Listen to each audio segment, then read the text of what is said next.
Today I'm going to set up and customize my new pressure pot so I can make molds and castings without bubbles.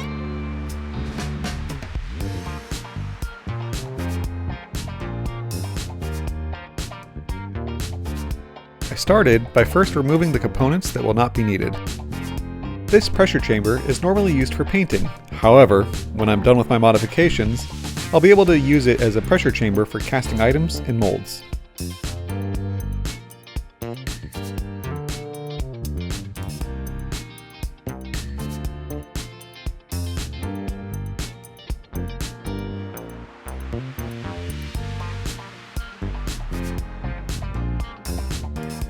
Now that I have everything disassembled, I started by wrapping the threads with Teflon tape. This will hopefully prevent air leakage once all the components are assembled. This pipe reducer will allow me to attach the automatic air pressure release valve to the elbow that came with the pressure pot.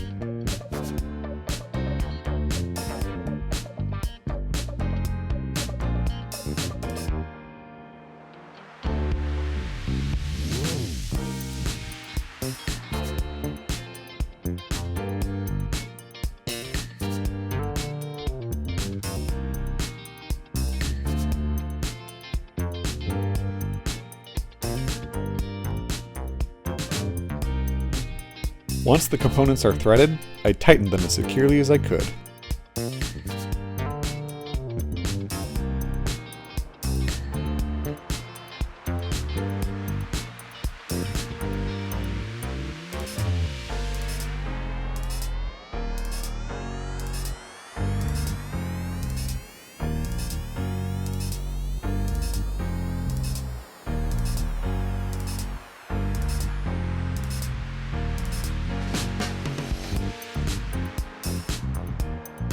This coupler will allow me to connect a valve to the pressure pot.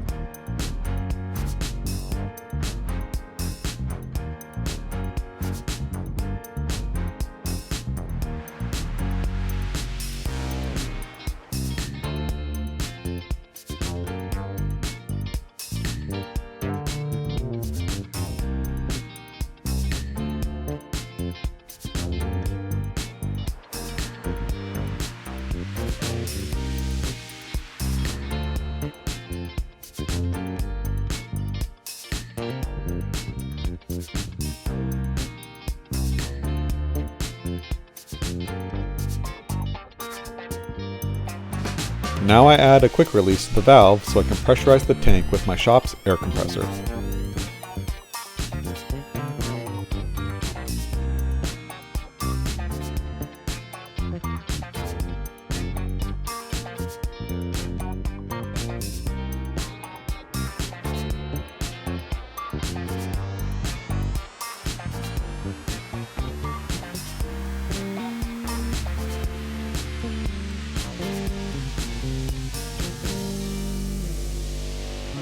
The last component that I need to add is a pressure gauge. The one that I got has a max pressure reading of 100 psi. When using a pressure pot for castings, it is common to only pressurize the tank to 50 or 60 psi.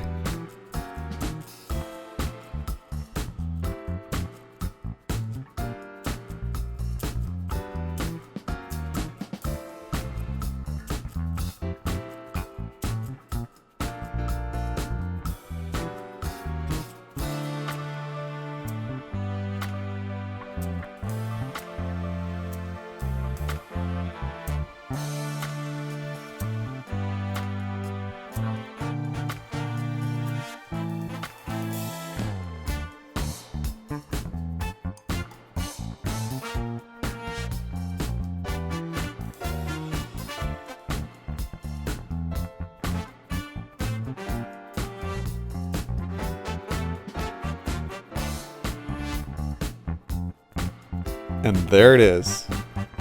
The modifications are done enough that I now have a pressure chamber that I can use to make bubble-free castings and molds. However, I'm not quite done customizing this thing.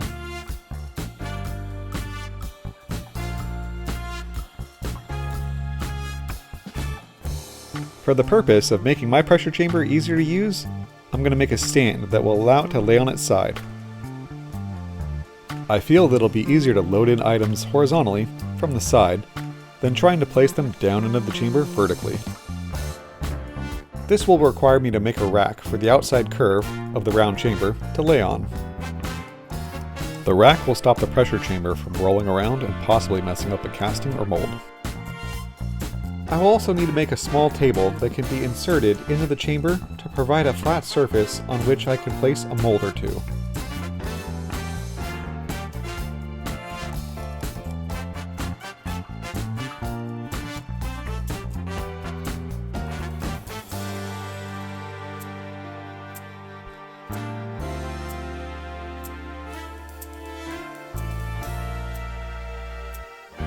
I attached the two pieces of wood that will make the cradle portion of the stand together, so that when I cut them out with my jigsaw, they should match.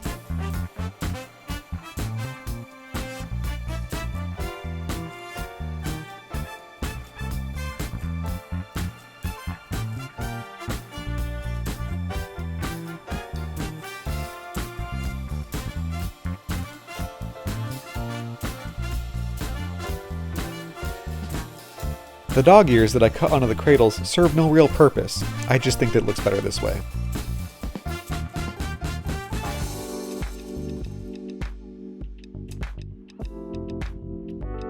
I cut 4 strips of wood to use as cross braces that go between the cradles.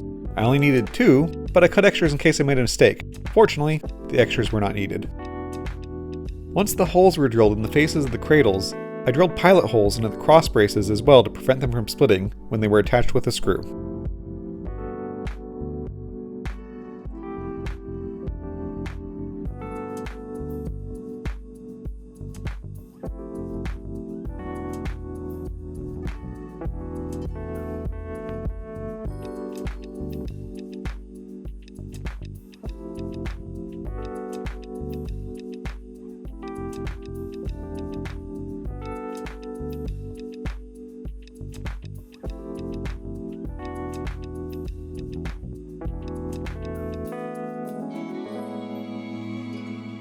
Now that the cradle is finished, I need to remove one of the clamps so that I can trace the inside curve onto a piece of plywood.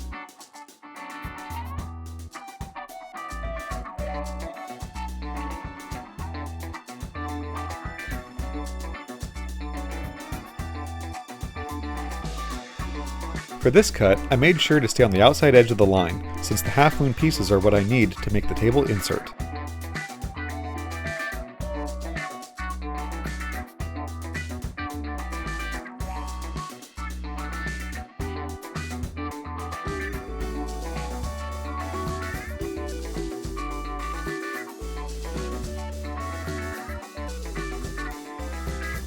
The space inside the chamber allows for a table 8 inches wide by 8 inches deep.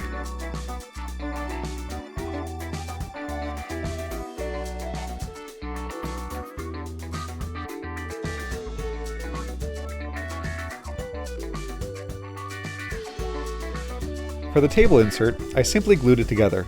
Since it won't be under any stress, glue will easily be strong enough to hold it together for a very long time.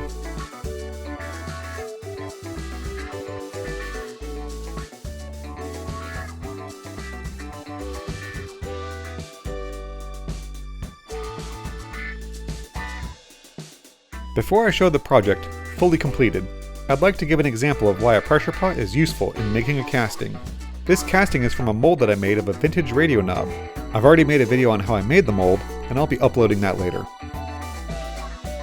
I feel that this is a pretty clear example as to the benefits of using a pressure chamber. Did you see what I did there? Did you get it? Did you see what I did? Yeah? You got it? Yeah? Okay. I'm sorry, that joke was very transparent. For those of you who were enjoying the video until just then, I'm sorry to burst your bubble.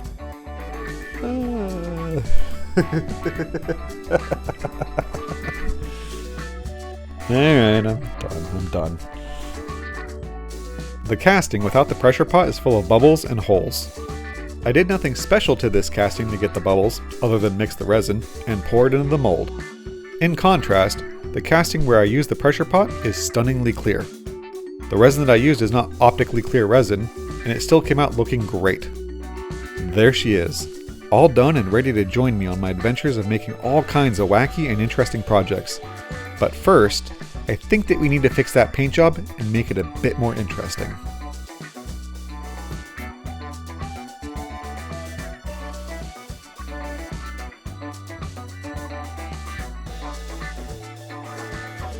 Now that's more like it.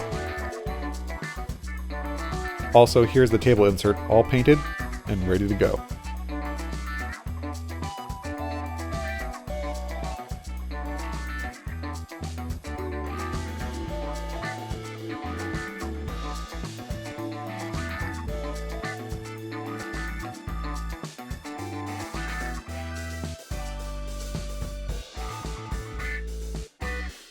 Thanks for watching. See you in the next one.